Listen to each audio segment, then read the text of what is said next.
Hello বন্ধুরা, আজকে বাজার থেকে লোটে মাছ নিয়ে এসেছে, তো ভাবলাম দুটো লোটে মাছ ছড়িয়ে রাখি, সেটা দিয়ে কিন্তু পকোড়া খাবো। আর বাইরে কিন্তু ঝিরিঝিরি বৃষ্টিও হচ্ছিল, তো খেতে দারুণ লাগবে।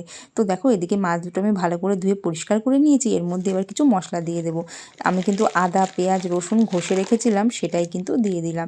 এবার দিয়ে দিলাম পরিমাণ মতন হলুদ গুঁড়ো, লবণ, লঙ্কার গুঁড়ো, আর দিয়ে দেবো 1 চামচ মতন বেসন। দিয়ে মাছটা কিন্তু ভালো করে মাখিয়ে নিচ্ছি, তাহলে কিন্তু মাছের গায়ে ভালো করে মশলাটা ঢুকবে।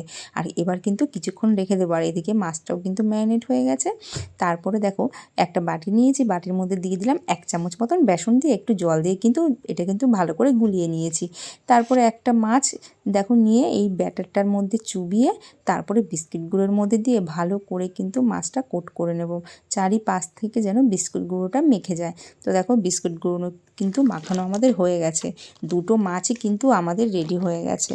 তারপরে চলো এবার ভাজতে যাই। কড়াইতে প্রথমে সাদা তেল দিয়ে নিয়েছিলাম। সাদা তেলটা যখনই গরম হবে, তারপরেই কিন্তু দুটো মাছ এর মধ্যে ছেড়ে দেবো। আর আঁচটা কিন্তু মিডিয়াম ফ্লেমেই রাখবো। তারপরে দেখো, মাছটা কিন্তু উল্টে নেবার, উল্টাতে কিন্তু প্রচুর সমস্যা হচ্ছিল।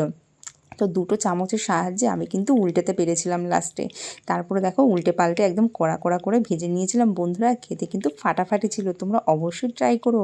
আর দেখো, দেখতে কতটা সুন্দর লাগছে, তো তাই না? কাসুন্দি দিয়ে খেয়েও দারুণ লাগবে। আর দেখো, বাইরে কিন্তু ঝিরিঝিরি বৃষ্টিও হচ্ছিল।